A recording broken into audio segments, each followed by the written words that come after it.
connecting you to the future. New generation digital recording technology delivers variations on a theme. Just look who's going solar.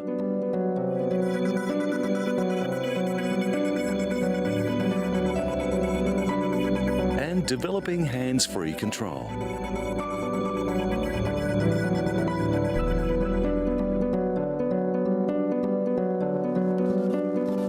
Recording artist Leah in the studio with Philippe Ulrich, director of French technology firm Mocino.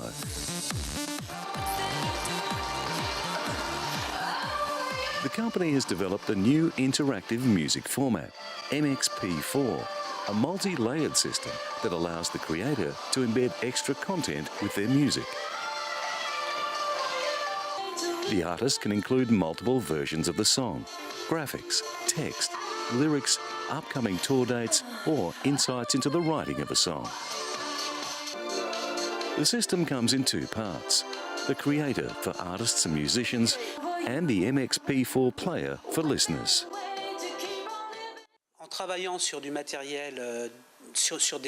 In the old times, we made tapes, we recorded live concerts, we made videos.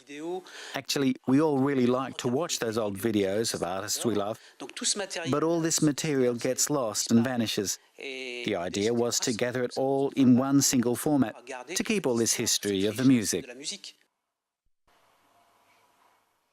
Ce qui est génial, c'est que vous n'êtes plus obligé de vous limiter à une seule version de votre. What's really great is that you don't have to limit yourself to one single version of your song anymore. You can do a normal version for radio, and then you can have your techno version if you want, your folk version, or even a version with a symphony orchestra if you feel like it. So there are no more categories. I think the idea of putting artists into a restricted category is completely obsolete.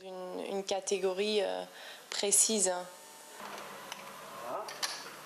A band can record acoustic or techno variations of their latest release, and the software allows them to create a single file containing the different arrangements or skins.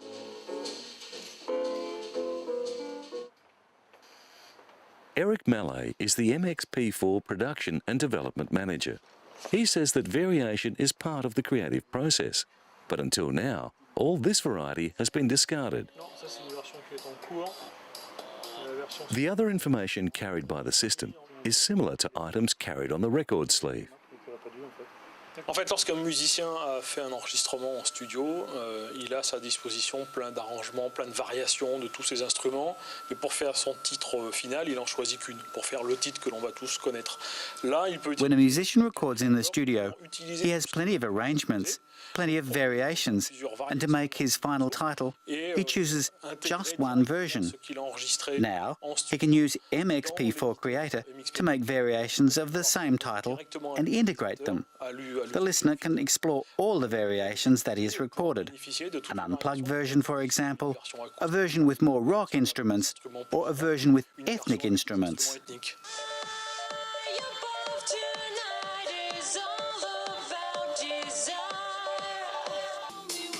I am listening to one of Leah's titles, Over You, first in its original version, an electro dance versions, and then I just simply switched by clicking on the player line to the Ibiza version, meaning a skin offered inside the same title. This Ibiza version offers a mix, an arrangement that is more clubby, and here I am switching into an unplugged version that is much calmer, cooler, with acoustic instruments.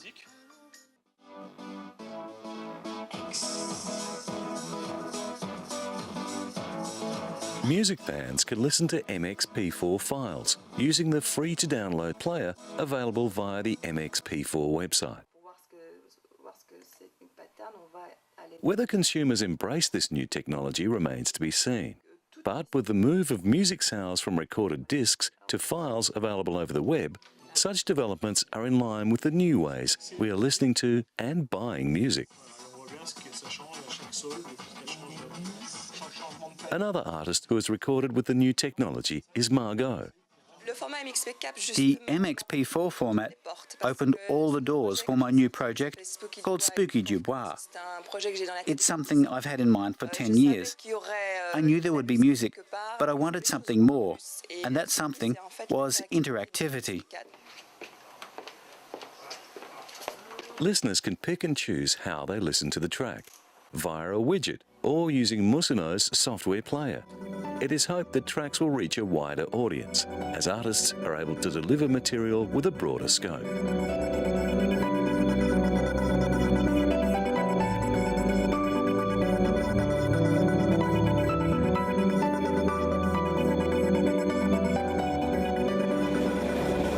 The dunes near Abu Dhabi cover vast reserves of oil that have supplied much of the world's fuel needs. However, even in the United Arab Emirates, preparations are being made for a post-carbon world. What better investment can Abu Dhabi ever venture into rather than investing the resources that you have today from the oil and gas sector into finding new sources of energy for the future? The world's fifth largest oil producer is building the world's first carbon-free city. The aim is for a waste-free, car-free area, powered entirely by renewable energy. London-based architecture firm Foster & Partners is designing a community for 50,000 people known as Masdar City. What we're talking about would be challenging anywhere in the world. It would be challenging in a Mediterranean climate, but it would be much easier to achieve. So I guess in that sense, in a desert environment, it's the equivalent, not that long ago, of putting a man on the moon. Masdar wants to be the Silicon Valley of renewable energy, bringing together experts and entrepreneurs pioneering the best in green technology. At the heart of the project is an international solar power competition. 33 manufacturers have entered, and the winners will help generate electricity for the new city. Work has already begun on the university. However, Abu Dhabi has not given up on fossil fuel. Down the road, they are building a Formula One racetrack. The United Arab Emirates has the largest per capita carbon footprint in the world. In the neighbouring Emirate of Dubai, the Atlantis Hotel, the last word in luxury and expense, recently opened for business. The resort, on an artificial island in the Persian Gulf, is among the city-state's biggest investments in a tourist economy that will help sustain Dubai as regional oil profits decline. The Atlantis is modelled on a sister resort in the Bahamas and incorporates ocean-themed family entertainment. Its backers are optimistic they can fill its 1,539 rooms, despite the economic uncertainty racking some of the world's richest economies. The resort contains a giant open-air tank with 65,000 fish, stingrays and other sea creatures, and a dolphinarium with more than 24 bottlenose dolphins flown in amid controversy from the Solomon Islands. A team of more than 165 full-time marine specialists is employed to manage the various marine displays. Veterinarians, biologists, divers, laboratory managers and food technicians tend to this delicate ecosystem. As well as providing an educational experience, Dolphin Bay also serves as a marine mammal rescue and rehabilitation centre. A water-based theme park with more than 2 kilometres of river rides includes a water slide that takes riders through a shark-filled lagoon and a 700-metre private beach.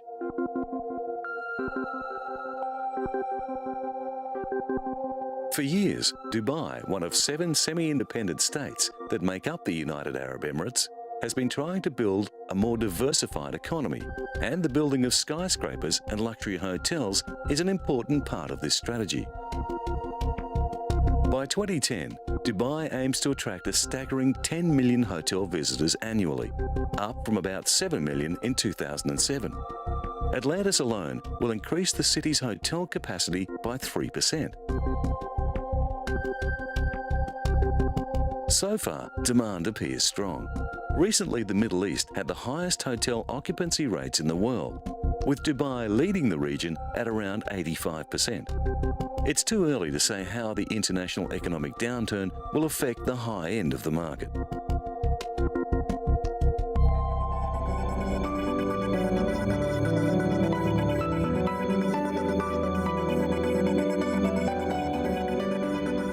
Gadget lovers flock to the recent Consumer Electronics Show in Las Vegas. With a style-conscious gadget lover in mind, Giorgio Armani has joined forces with Samsung Electronics to design a mobile phone that is the size of a credit card. For those wanting to watch TV in bed, K2 debuted a motorized lift, which deploys a flat-screen TV up to 1.4 meters wide from under the bed. And a team of architects and designers has developed a house that promises to give visitors a glimpse of things to come.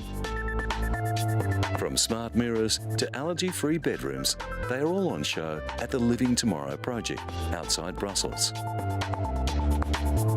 Demonstrating the kitchen's features is Joachim de Vos, the Living Tomorrow technology manager. Many of the kitchen's gadgets are operated from a central control panel. A digital whiteboard linked to the internet automatically orders grocery items that are running low. Simply scanning items on the computer or writing them on the LCD will make them appear on the grocery list. The linked television gives visual confirmation of the order. The children's room contains a micro living space called the Cocoon. Meanwhile, a living room of the future promises a complete entertainment centre in one device. A combination of fashion and lifestyle are evident in the concepts on display. Sony unveiled an audio device using a clear organic glass tube. The speaker system, Soundtina, delivers high-quality sound from the 1-metre-high glass tube that radiates evenly in all directions, with the sound at a consistent volume, no matter how near or far you are from it. Like everywhere else, young people in Japan are hooked on mobile technology. Calls, texting, picture-taking, music and games are commonplace, but technology fans are always demanding more. That's why engineers at NTT Docomo, Japan's top mobile carrier, are experimenting with new ways to use mobile phones and other electronic devices. Researcher Hiroyuki Manabe can turn up the volume on a digital music player by rolling his eyes, and he jerks his eyes twice to the right to fast forward. The new technology may also enable mobile phone cameras to read barcodes and download music when the user simply looks at the codes. There was a technical difficulty in recognizing the electric currents generated by horizontal and perpendicular eye movements. By using a special filter, we succeeded in articulating those signals from the weak electric currents of the eye movements. The sensors are called electro-oculograms, and chips embedded inside the headphone detect electrical activity associated with the movements of the eye of the wearer. The movements are tracked on computer graphic grids and lines displayed on a monitor connected to the headphone. Welcome NTT Docomo. The research team succeeded in reading the subtle electronic signals without placing the device directly over the eyes. Here, the wearer is in complete control of the music selection purely via eye control. The NTT Docomo Frontier Technology Research Group exists to explore applications that may take as many as 20 years to find their way into domestic devices. The ability for your phone or other portable digital unit to understand what it is you are looking at will open a new means of device control.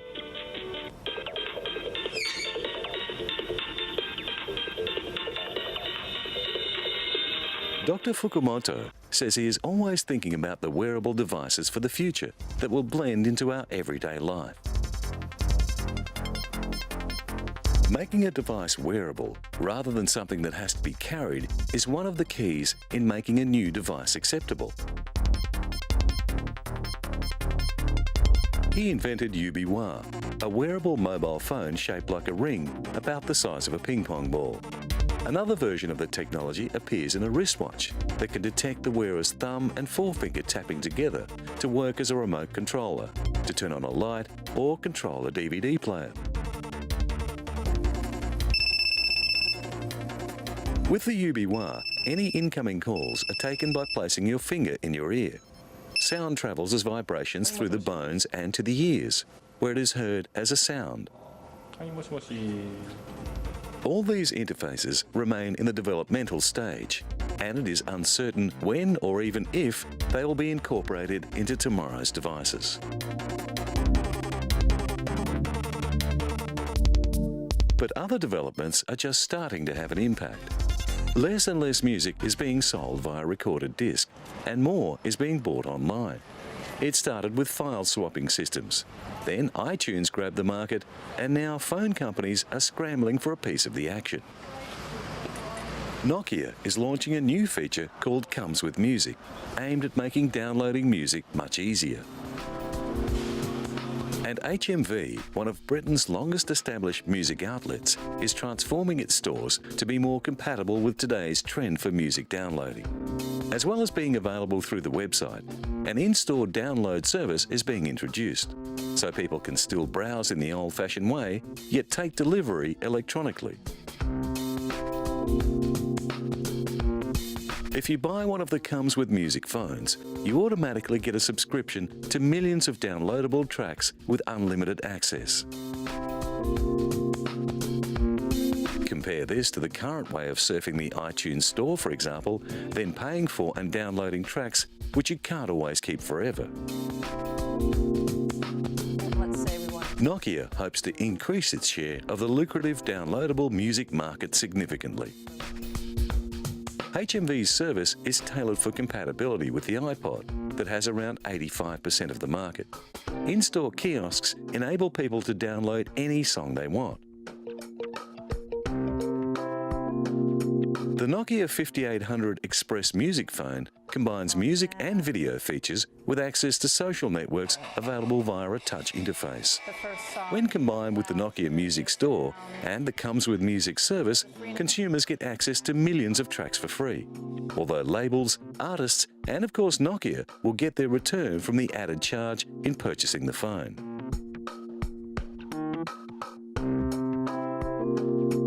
It is rumoured that Sony Ericsson will announce a similar scheme soon, and the Comes with Music service will be launched in the United States shortly.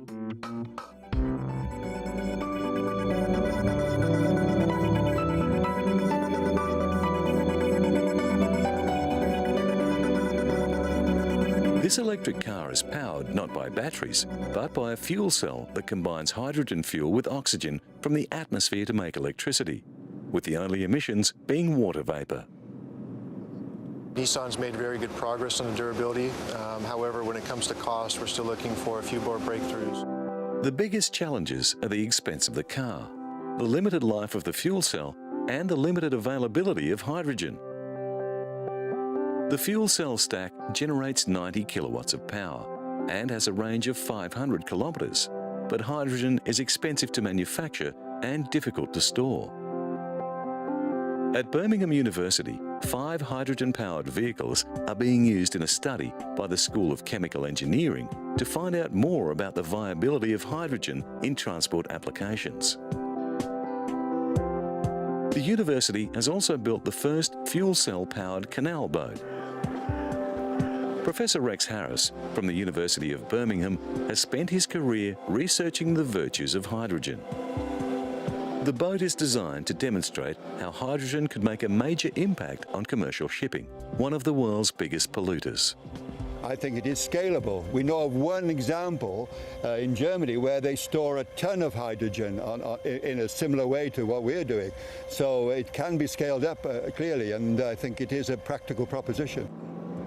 Hydrogen can be produced from natural gas reasonably efficiently. Though there is a CO2 byproduct, it is relatively simple to capture this greenhouse gas, but this practice is not widespread. Around the world, people are installing solar panels to cut down their output of CO2, But the introduction of this no-emission technology is more symbolic in some places than in others. At a special press conference in Rome, Vatican officials announced the completion of a photovoltaic array on the Paul VI Hall. The solar panels will provide clean energy to the Vatican. It is one of the concrete and tangible initiatives with which the Vatican City-State is promoting the protection of the environment, said a communique released by the Holy See Press Office. To minimise their aesthetic impact, the new roof panels are the same shape and almost the same colour as the cement panels that they replaced. According to project engineers, the panels will provide 300,000 kilowatt hours, which will be used to illuminate, heat or cool the complex. The solar panels were donated by the Bonn-based company Solar World.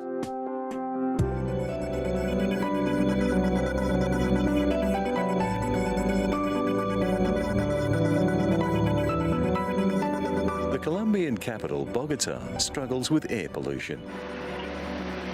An ageing transport fleet and loose emission regulations mean that the city is often shrouded in an industrial smog.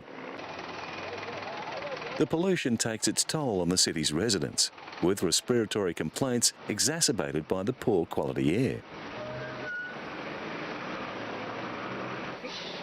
The story is common to cities across the world, but a new level of environmental awareness is forcing governments to look at technological solutions. Now, electricity company CAM has launched the Riva, an Indian-designed car that is being built as an environmentally friendly vehicle which will help Colombians in the battle against global warming, polluted air and the rising price of gasoline.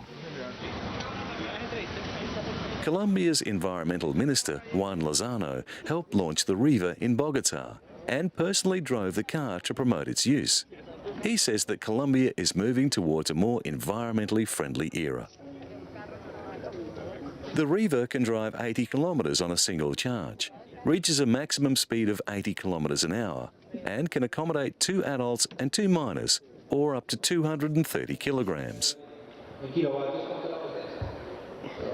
The Riva's battery can be plugged into any power source and is charged up to 80% in 2.5 hours and up to 100% after 8 hours. It has a capacity of 600 cycles of charge and discharge, needing to be replaced after 3 years. With gasoline prices hovering around $3.50 US per litre, Colombians who buy the electric car will save a fortune in running costs.